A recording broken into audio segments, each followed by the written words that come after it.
Akadosh, morning. I wanted to share with you a beautiful idea that I saw in this week's Parashat Lecha. We say that Avraham Avinu was told by Akadosh Baruch Hu, Lech Lecha me'aretzecha, mimolatecha, mibet avicha. El haaretz asher areka. He comes and he tells him, go from your land. Right? But interestingly enough, do we realize that it's the invert? Lech Lecha me'aretzecha, from your land. Right? Mimolatecha, from your birthplace. Mibet avicha, from your father's house. First, by nature, where do you go? Where do you leave? You leave your house. You're going to the airport. You're going to leave. So before leaving your country, you leave your father's house. Then you leave your birthplace, your area, whether it's a neighborhood, the city. Then you're going to leave the country. So why is it that Hashem tells him to do the opposite? Then he says, El haaretz asher areka, to the land which I'm going to show you. So we already know that the reason why is because he didn't want to give him a set place. Because once he gives him a set place, it's only Shema. I'm going, as Hashem told me. Where? Wherever he directs me. Right? Again, I was mentioning before, right? My daughter Michal, she comes and she prints out these papers. So I just remembered another one, and it says, by the way, you should always remember, I apologize for misquoting, but she said, like, you should always remember that wherever you are going to be guided today, or wherever you are going to be led today, is the exact place where you need to be. Which means that HaKadosh Baruch Hu always puts you in the exact place where a person is supposed to be. You don't have to worry. Hashem always does that. And we actually brought, if you remember, the story of Shlomo Melech, right? That the Raglaim Shel Adam Ulchim Oto L'Makom Shehu Tzarich. The Gemara there brings down that Shlomo Melech, he understood, right, the terminologies, or the, if you want, the language of the birds.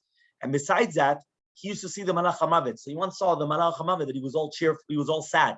So he comes and he says, why are you so sad?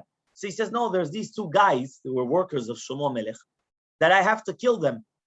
And I can't kill them. Why? Because they have to be in a, and I can't kill them. So Shlomo Melech, already hearing that, he said, no problem. He says, I'm going to take care of them. What does he do? He took two of his men. He told them, quickly, take them to the city of Kushta. Kushta was a city that nobody dies there. So he says, quickly, take them there. So they went quickly, running. They're going to get at the gates of the city. Boom, they both dropped dead. Now, Shlomo Melech doesn't know this. Yeah? But they both dropped dead. Shlomo Melech the next day comes and he sees the Malach HaMavet. He's all happy. He's all jolly. He says, why are you so happy? He says, no, because I had to kill them at the gates of Kushta. But how are they going to get there? And somebody went and he brought them exactly to where I needed. Which means that the people are going to be brought exactly where they need to be taken. El haaretz asher areka, Hashem is showing us, don't worry about it. I have you, and I have you. Don't worry. Where am I going to take you? If you have your trust in Hashem, He'll take us to the right place in the right time. A person will always be in the right place in the right time. But there's a beautiful Netivot Shalom, the Slonim Rebbe. And the Slonim Rebbe comes and he says as follows. Yeah, he comes and he says the seder should be obviously afuch. It should be the opposite. So why is it? So he says it's really al derech ha'avodah. It's not physical. It's spiritual. What does that mean, spiritual? He says a kriya lech lecha me'artzecha le'eretz asher areka is that, first of all, for every single Jew, we have to disconnect from our negative midot, and we have to serve HaKadosh Baruch Hu. And he comes, and how do we do it? From the lighter to the more difficult ones.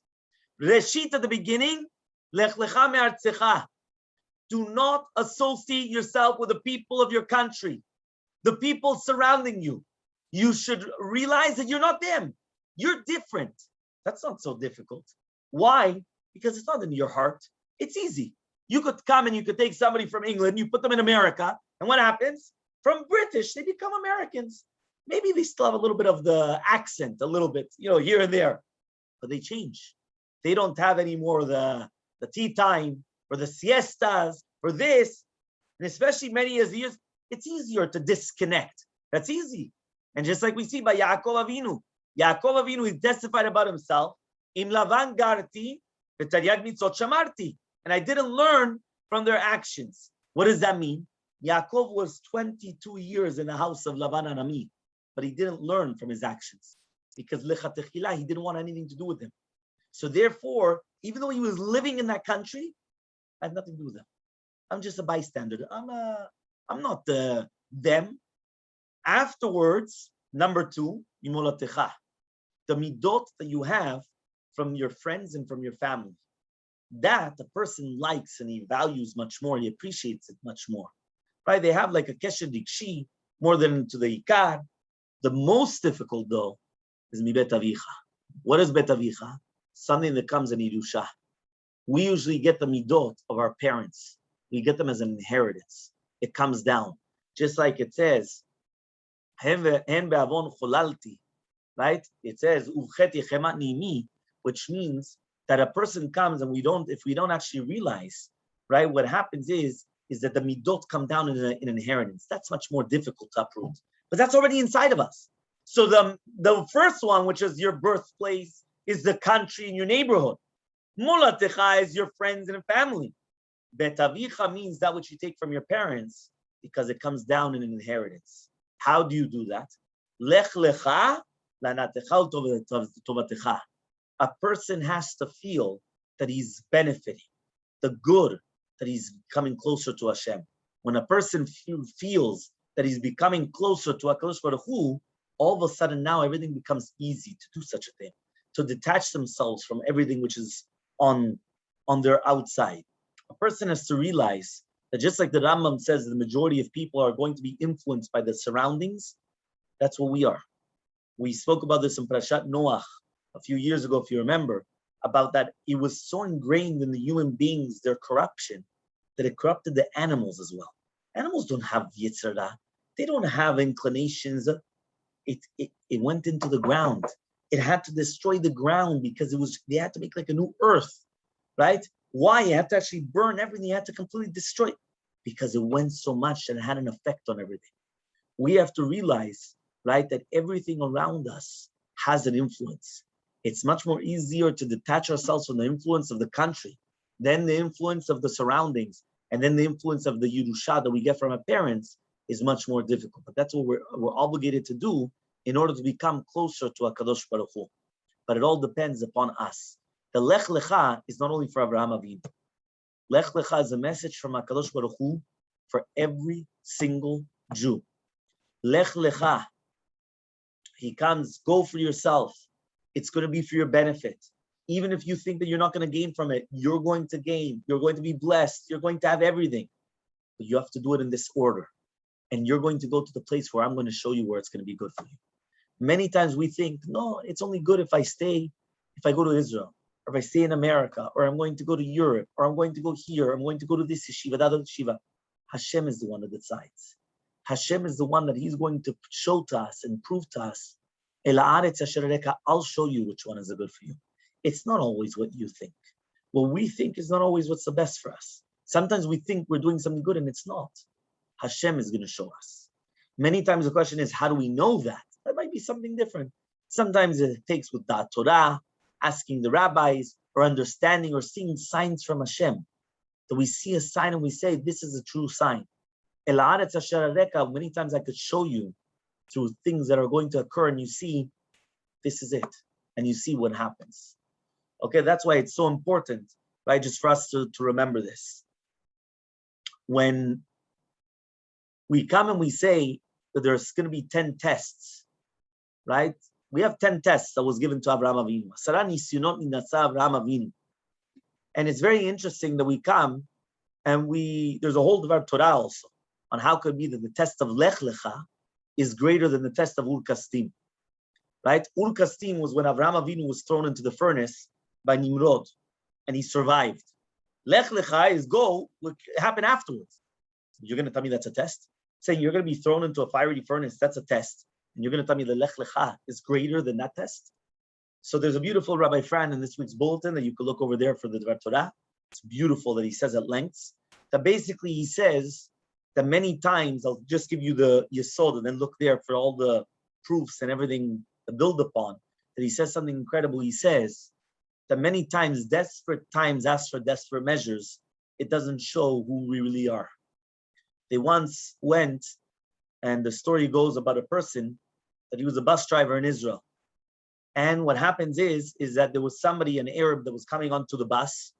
So the bus driver opens up the door, and the Arab is coming up, and all of a sudden, he fell backwards. He was coming up, he fell backwards, right? And he hit his head against the cement of the sidewalk. The bus driver jumped up with a doctor that was also on board. He ran down. Now, in order to make sure that the guy was okay, they tear open his shirt, and they're going to start, checking, is everything okay? They tear open his shirt, and what happened? It was a bomb. It was a ticking time bomb. They grabbed him, the bus driver grabbed him down and screamed to everybody out on the bus, everybody get out, run for your lives. They all started running. And he's holding down the guy. What happened was, right, that everybody ran out. There was one elderly woman that obviously she wasn't, and the caretaker, right, that what happened was, is it blew up and they were the ones that were taken.